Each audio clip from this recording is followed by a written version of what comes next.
Willie D Live. What's up, family?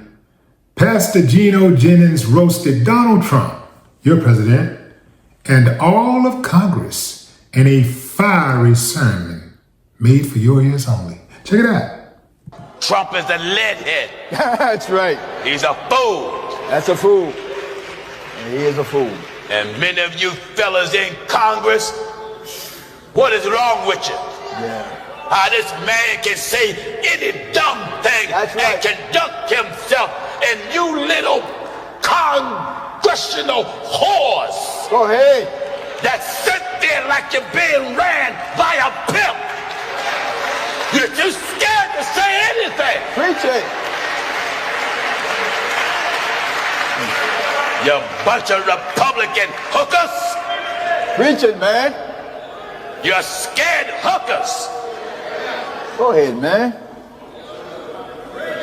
Are you listening to the old man? Yeah.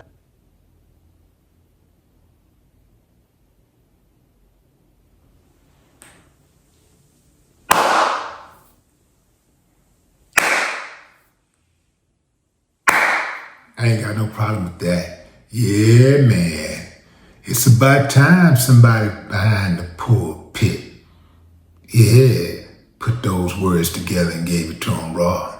Yeah, you know, a lot of pastors ain't gonna speak on that because they don't want to jeopardize their tax exemption. Yeah. I saw some comments where some people were saying that's the first time I agree with anything Gino Jennings said. People like that, I stay a really, really safe distance away because ain't no way you've been listening to Gino Jennings and not picked up something if you've heard him multiple times. That means that something is wrong with you. Yeah, I got you, man. I got you. See, a lot of people, they based on what they think about somebody by how much they agree with that person. You know, like, it seemed like the people that I learn from the most are people who have a different experience, a different life experience than I have. You know, whether it be even, you know, an older person, whether it be a female or woman, because I know some of y'all ladies, y'all don't like that female title. Y'all say it's degrading. So I'll try to refrain from that.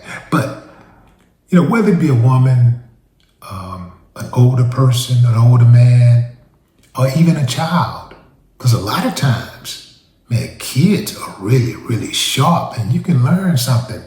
You can learn something from almost anybody.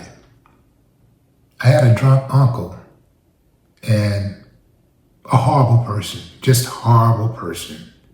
But I learned something from him. One thing I'll never forget, I learned something from him. Valuable. He came to me one day and spoke on it, and I was like, man, if he's saying that, it just opened my eyes because we never had a heart-to-heart ever. He never gave me any kind of real game or anything, but in that one moment, yeah, he gave me some damn good guidance. Alcoholic. Yeah. But anyway, fam, getting back to Gino Jennings. This guy called Donald Trump's, who would these be? His minions, his Republican minions. Republican hookers. Congressional whores. I don't know a better way to say it, fam. Think about it. If you really think about it, they're not using the power invested in them.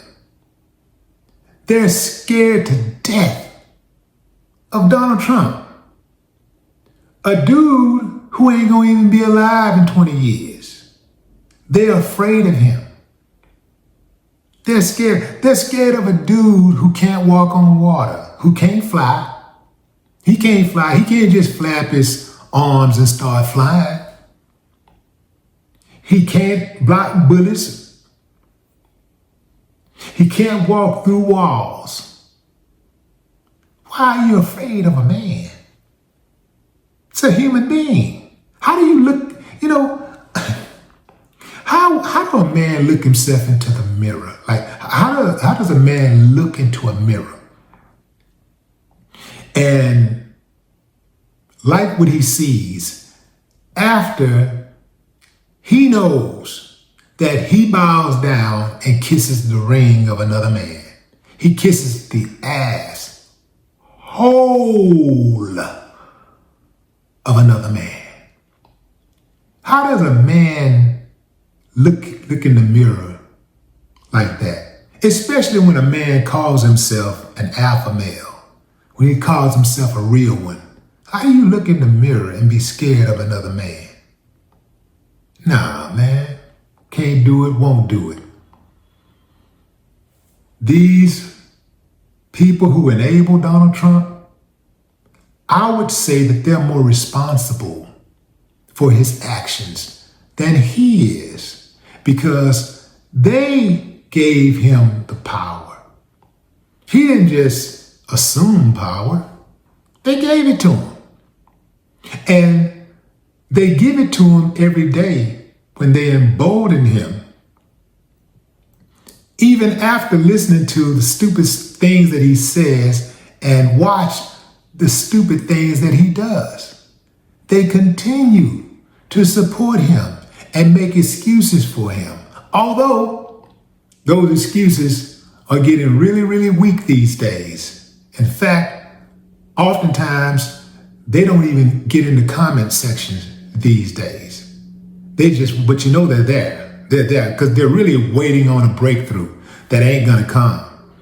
Because this dude got an entire cabinet of incompetent people. And they're afraid. They are afraid of a man. The governors are afraid. The mayors are afraid. The senators are afraid. The Congress members are afraid. The city council members are afraid. Chief of police. The chief of police in all of these different cities. Oh, they're tough. And they talk about what they're gonna do and how they're gonna arrest ICE and all this type of stuff.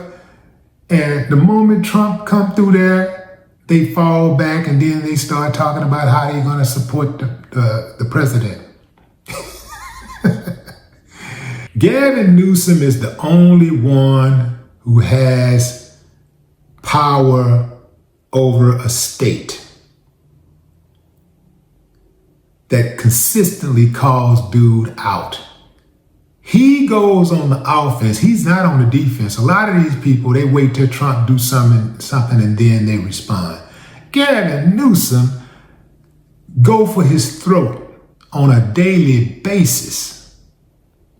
That's the type of energy that is needed when you're dealing with that type of dude. But Gavin Newsom also does it with a lot of class. He goes at Trump. Everybody else, he goes at Trump and his minions, but everybody else, he has a high level of respect for. And he talks with civility, He conducts himself like a head of state. That's the way he conducts himself. He conducts himself like a dignitary. Unlike Donald Trump, who is actually the president and has not a presidential bone in his body. There is nothing you see Donald Trump doing and you say he's presidential. You've never looked at Donald Trump and said he's presidential. You've never seen him do anything. You never heard him talk. You never heard him send out a tweet on social media and said to yourself, he's presidential. He looks like the type of guy who could run a country. His own family, said that they can't believe that he became a president of the United States. They can't believe he became a president because he's the least qualified person to be a president. This is his family talking. These are not strangers. These are not the kiss asses. This is his family saying that he's not presidential, that he's not trustworthy. The family, the people who know him best. Now, I tend to believe family because If I meet a woman, I want to go around her family. I'm the dude who want to meet her family. I want to talk to her siblings. I want to go to the reunion and hear what that aunt that's got those loose lips got to say. I want to hear what that cousin that always running her mouth got to say. I want to see what they say. If you show up at that reunion and one of those family members say, well, I can't believe that she got you, somebody like you. I can't believe that. Or he got somebody like, you better stop. You better pump your brakes. And what do you mean? You don't know? Oh man, she used to be out there. You don't know? Let's just say he don't mind putting his hands on women. They'll tell you. But you got to be open to listening. You got to be open to discovery. Now, Gino Jennings called out the Republicans as he should. He put them on blast. He roasted them as he should for enabling Donald Trump. Now I'd like to see him continue to roast these wolves in sheep clothing, these false prophets in the clergy. See, some of y'all may not know, but I've seen them do it time and time again. I just want them to keep on doing it. But what say you, fam? Drop a comment. I'd love to hear your thoughts. No more talk.